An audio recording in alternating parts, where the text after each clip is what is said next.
Olá, tudo bem com vocês?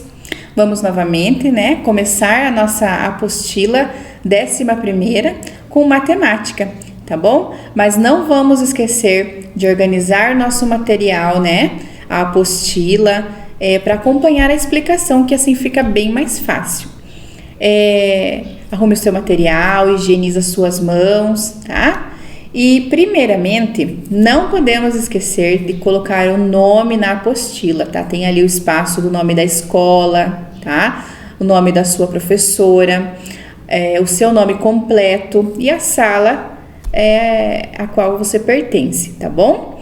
Não esqueça também de colocar a data que você está realizando essa atividade, tá? Vamos começar, então, falando dos polígonos, tá?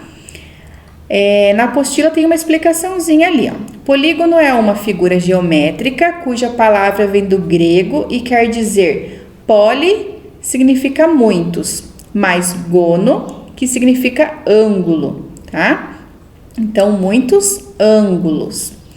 Polígonos são figuras fechadas por segmentos de reta, apresentando os seguintes lados, Aí, essas letrinhas significam aqui, ó. Vocês têm que analisar essas figuras e vejam que cada cantinho tem uma letrinha. Então, está contando quais são os lados dessa figura. Por exemplo, do triângulo, A e B, B e C, C e D, tá? Então, você pega ali uma figura, que tem até a letra D, por exemplo, e você vai perceber que cada linha de reta é um lado, tá? Que mais? Vértices. Vértices lembram que é cada cantinho da figura. Então, cada cantinho, deixa eu marcar aqui para vocês, ó. Aqui é um cantinho, aqui é outro e aqui é outro. Isso se chama vértice, tá bom? E o ângulo, lembram dessa linha que fica entre esses cantinhos? Essa linha curva? São chamados de ângulos, Essas aberturas aqui entre um lado e outro. Então, analisem aqui essas 4 figuras, São 4 tipos de polígonos, tá? Que são figuras fechadas. E vamos realizar a atividade logo abaixo. Eu vou estar explicando para vocês lá na lousa sobre bem detalhadamente o que é o lado, a vértice e o ângulo, para vocês lembrarem, tá bom? Para daí vocês realizarem essa atividade. Agora vamos para a explicação, tá? Então aqui eu tenho um polígono, ele tem 3 lados, cada lado está representando uma letra, tá? Então aqui é um lado, aqui é outro, aqui é outro, tá? Então nós temos 3 lados. Tá certo? E agora o ângulo, vocês podem ver lá na apostila que essa voltinha aqui que tem nos cantinhos se chama ângulo, tá? Podem ver que é a abertura,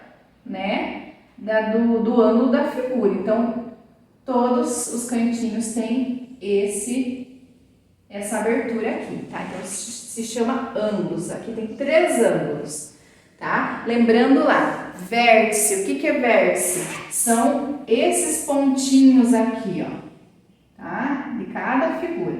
Se for um quadrado, vai ter 4 vértices, E assim por diante. Vocês vão vendo as figuras e vão contando lá. Agora, mais abaixo lá, na atividade mesmo que vocês vão fazer, pede para vocês desenharem polígonos na área pontilhada. Então, se eu não me engano, lá pede para vocês fazerem várias figuras. Aqui eu vou desenhar uma só. Como que eu vou fazer? Utilizando esses pontinhos. Como que eu faço? Olha só, eu vou representar essa figura aqui embaixo, utilizando os pontinhos, tá? Então, olha só.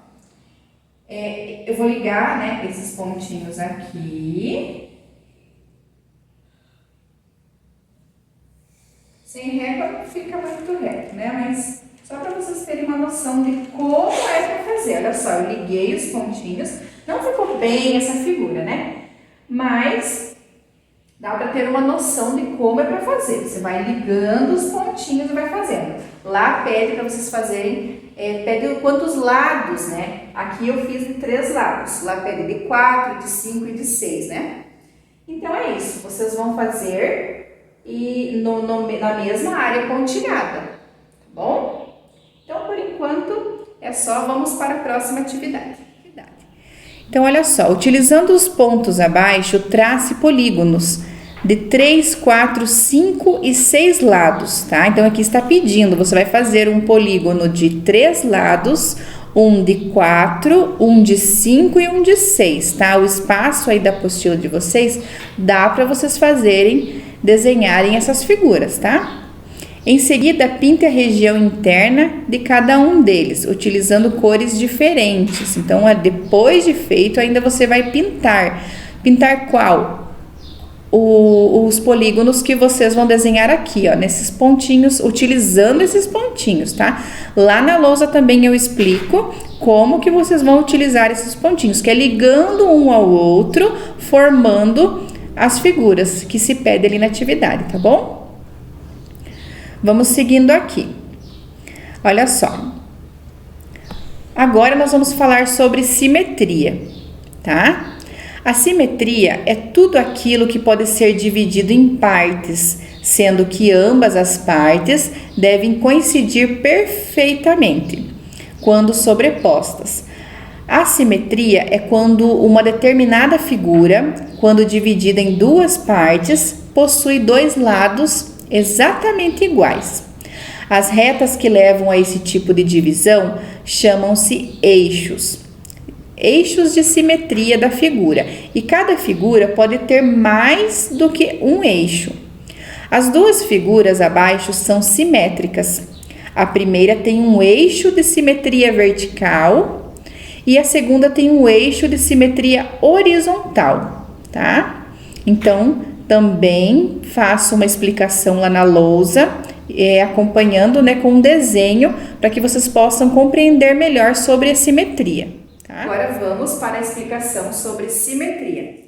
Lembrando lá que está escrito na apostila, né, que um lado da figura precisa ser igual ao outro lado. Vocês têm aí 2 exemplos que vocês vão completar, tá? Então eu vou completar essa daqui para vocês verem que não é difícil e dá certinho para deixar o outro lado idêntico a esse daqui, tá bom? Eu vou fazer sem régua para vocês verem melhor, tá? Aqui nós temos o quê? Nós temos a metade de um barco. Vocês também têm aí um desenho para completar, que tem um barco também, mas tem mais alguma coisa aí nesse desenho, acho que é um sol, se eu não me engano.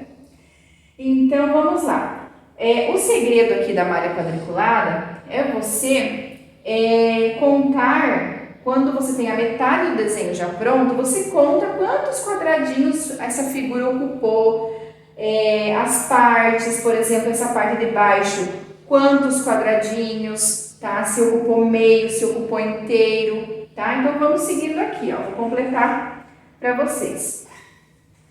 Olha só, aqui é o nosso eixo, essa linha amarela. O eixo é o meio do desenho. Tá? Então, até marquei lá, ó, eixo. Então, a nossa outra metade vai partir desse eixo. Esse eixo é a nossa base, tá bom? Então, vamos lá. Aqui, ó, ocupa meio quadradinho. Então, eu vou riscando aqui, ó. Aí, vai descendo. Não vai ficar muito reto, mas fica bom. Aqui vai ocupar o quê? 1, 2, 3. 1, 2, eu tenho que riscar até aqui, ó. 3. Tá? Essa parte de baixo vai avançar um quadradinho pro lado aqui, ó. Tá? Agora ele volta quanto, ó? 1, 2. 1, 2. Tá? E agora eu completo aqui, ó.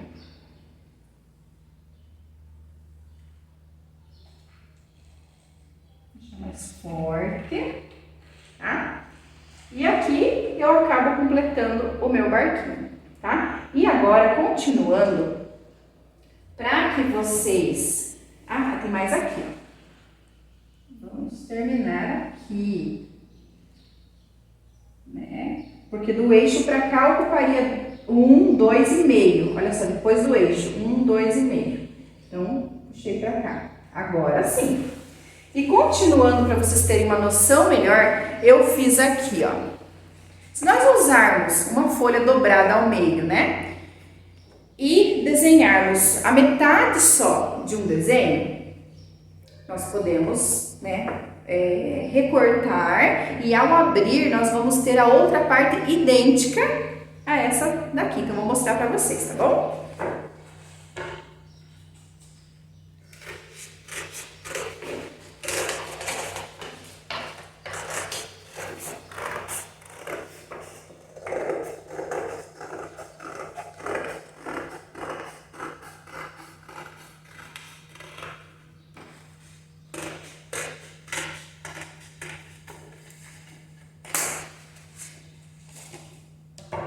Olha só, então aqui está metade do meu coração.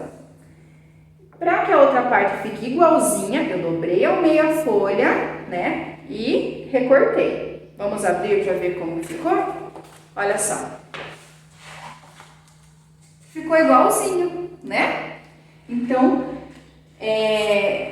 com outros desenhos nós também conseguimos, mas agora eu dei esse exemplo para ficar um pouquinho melhor de vocês compreenderem, tá? Então, analisando aqui essas duas figuras, olha só, essa figura aqui, ela tem o eixo horizontal. O eixo horizontal, nós vemos assim, ó, tá? Com essa reta aqui.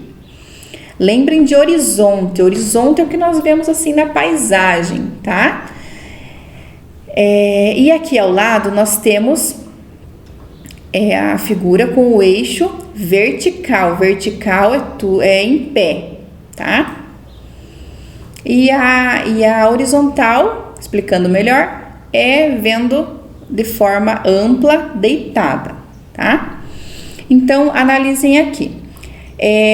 Um dos lados dessa figura horizontal, ela está, né, ela foi desenhada ali utilizando os pontinhos, né? E do outro lado, tem alguma diferença? Não, a simetria é isso, é quando as duas metades são desenhadas exatamente iguais, tem os mesmos traços, tá bom? Também lá na lousa eu mostro para vocês um exemplo, tá? Aqui ao lado nós temos um desenho. O que será que parece esse desenho? Parece um bule, né? Na minha opinião.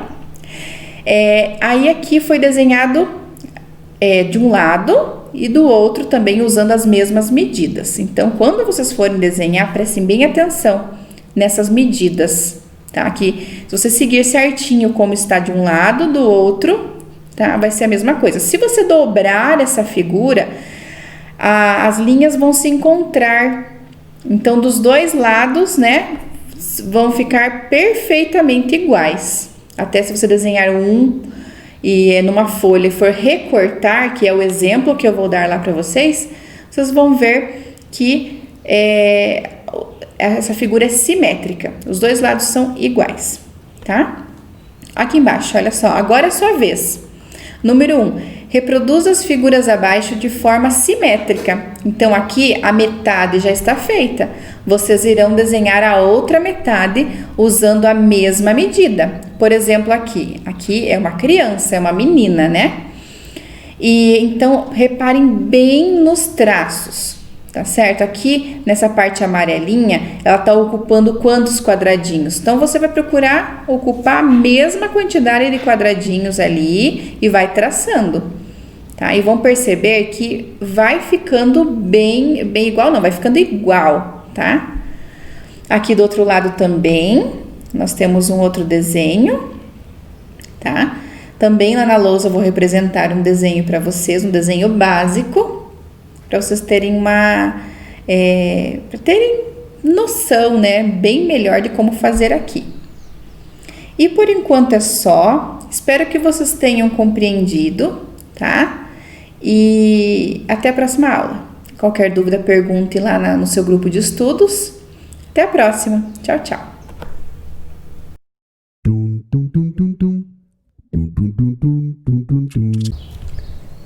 Olá, crianças, tudo bem com vocês? Eu espero que vocês estejam bem. Eu sou a professora Jéssica e estou aqui para mais uma aula de língua portuguesa, então vamos lá? Peguem a apostila, estamos dando continuidade a uma aula de matemática, né?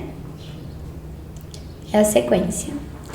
O texto a seguir fala de um elemento da natureza. Vamos saber o que podemos aprender com essa leitura? Show das águas. Entenda como se formam as cachoeiras.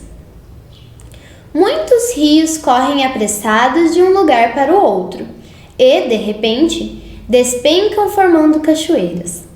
Essas quedas acontecem quando as águas encontram um desnível, algo como um buraco no caminho. O desnível pode surgir por causa do desgaste provocado pela própria água ou ser apenas uma característica do local. Como as águas não podem parar, acabam despencando na vertical e aí surge a queda d'água.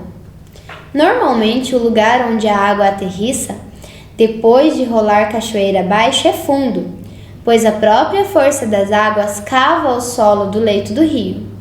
Essa força da água é tão grande que pode ajudar na produção de eletricidade.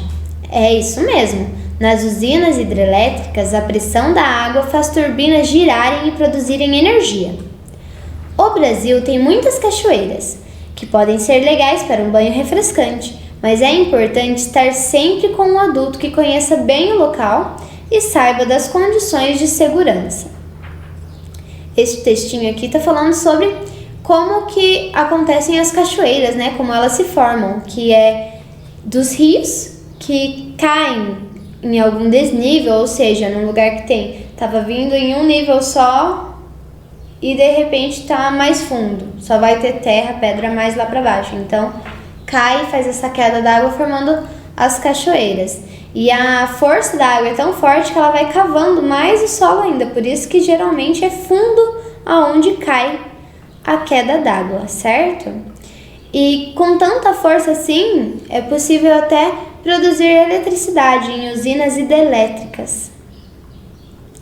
Também aqui diz sobre o quanto é bom, né? Quando a gente está muito calor, assim, e a gente vai a uma cachoeira se refrescar, e também da segurança que precisa ter. Precisa conhecer bem o local, não ir só crianças, ter um adulto para vigiar, porque a água, por mais que ela pareça às vezes que está tudo tranquilo, se a gente abusar um pouquinho é muito, muito perigoso. Ela é muito forte, ela consegue arrastar, né, puxar as pessoas se ficar em um local mais perigoso. Então é importante prezar pela segurança. Aqui em Sengés, né, na nossa cidade, nós temos muitas cachoeiras. Inclusive é uma cidade que é conhecida pelas suas belas cachoeiras, né? Com certeza vocês já foram em alguma delas. E é uma mais linda que a outra. Aqui nós temos uma foto de Cataratas do Iguaçu. Vejam só aqui, é uma das maravilhas do mundo. E são várias quedas d'água enormes, com muita força, e fica aqui no Paraná. Você sabia que a Cachoeira da Fumaça, na Chapada Diamantina, Bahia, é a mais alta do Brasil? São 340 metros, o equivalente a um prédio com mais de 110 andares. Imagina o tamanho, né, a altura dessa cachoeira. Quem tiver curiosidade pode pesquisar também, para ver fotos. Em tempos de seca, algumas quedas d'água desaparecem porque o volume de água dos rios diminui. Perto das cachoeiras, muitas vezes surgem arco-íris. A luz branca do sol é composta por 7 cores: vermelho, laranja, amarelo, verde, azul, anil e violeta. E ao passar pelas gotículas de água da cachoeira, se divide formando o arco colorido. Olhem só que interessante, né? A luz do sol, quando passa pelas gotículas de água, tanto que dá para fazer até o arco-íris, né? Quando a gente esguicha com a mangueira, pelas gotículas passando com a luz, ele separa as cores e a gente consegue ver o arco-íris, igual está ilustrado aqui, ó. As cachoeiras, algumas quedas que formam Cataratas do Iguaçu. E o arco-íris aqui tá bem forte, tá dando para ver bem. Nomes diferentes. As cachoeiras recebem nomes diferentes dependendo de como elas são formadas. Conjuntos de quedas fortes que formam cortinas com bastante água são as cataratas. Umas das mais famosas são as cataratas do Iguaçu, que nascem do Iguaçu, localizado entre a Argentina e o Brasil. Quando a água cai em forma de um esguicho e de uma altura imensa, surgem os saltos. E quando os rios deslizam sobre as rochas irregulares no meio de matas e florestas, formam as cascatas, a maior de todas. A cachoeira mais alta do mundo é o Santo Ângelo, na Venezuela. As águas vêm do rio Churum e despencam a 979 metros do topo da montanha Auiã Tepuí. O nome da cachoeira é uma homenagem ao aventureiro que a descobriu na década de 1930, o norte-americano James Angel, e além disso ela era conhecida só pelos povos nativos da região. Vejam só que legal. Aqui algumas informações sobre as cachoeiras, né? Que elas recebem nomes diferentes de acordo com a quantidade de água. Então, quedas fortes são cataratas, que se chamam. Quando elas caem em forma de esguicho, chamam de saltos. E quando os rios deslizam sobre as rochas, né, irregulares, surgem as cascatas. Vejam só como tem diferença entre um nome e outro, de acordo com a densidade da água, com a quantidade de água que cai, né, com as quedas. Aqui tem informações sobre a cachoeira mais alta do mundo, o nome dela e o porquê ela recebeu esse nome. Aqui tem a referência sobre essas informações que nós obtivemos. E aqui duas imagens, cascata do Caracol em Canela, olha só a cascata, de acordo com a descrição lá, que lindo que é. E essa outra é do Santo Ângelo, na Venezuela. Linda também aquela que tá falando, que é a mais alta, né, do mundo. Agora vocês irão responder algumas perguntas com base nas informações que vocês tiveram aqui acima. Número 1. O texto que você leu é chamado de artigo de revista. Com que objetivo ele foi escrito? Por que vocês acreditam que a pessoa escreveria um texto dessa forma aqui? Qual que é o objetivo? Ela está querendo contar uma piada para alguém? Quer divertir? Ela quer contar sobre alguma coisa que está acontecendo no mundo? Ela quer informar sobre algum local? Escrevam aqui qual é o objetivo de quem escreve um artigo de revista. Número 2. Segundo o texto, qual é a queda d'água mais alta do Brasil e do mundo? Olhem lá, a professora já falou, e vocês irão escrever aqui. A queda mais alta do Brasil é tal e a do mundo é tal. Escrevam certinho aqui, respeitando pontuação, letra maiúscula no começo de frase. Número 3.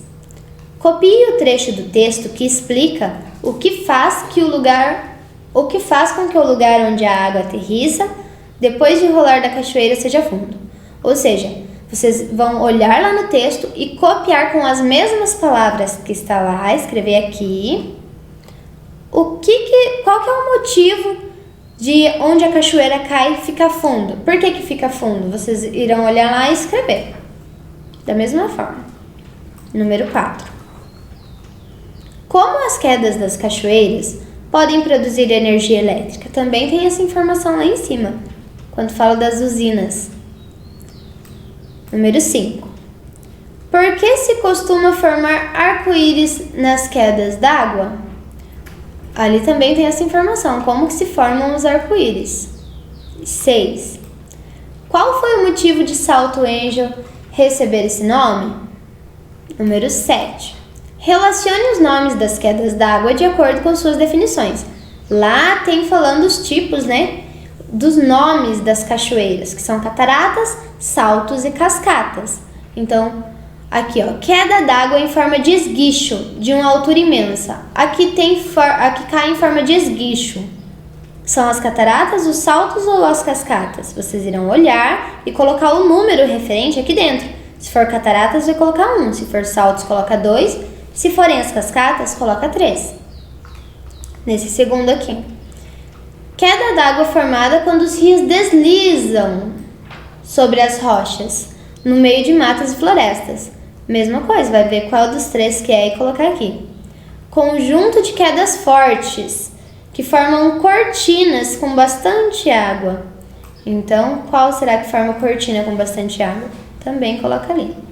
Essa foi a nossa aula de hoje. Eu espero que vocês tenham entendido. Qualquer dúvida, procure a sua professora lá no grupo de estudos. Um beijo e tchau, tchau!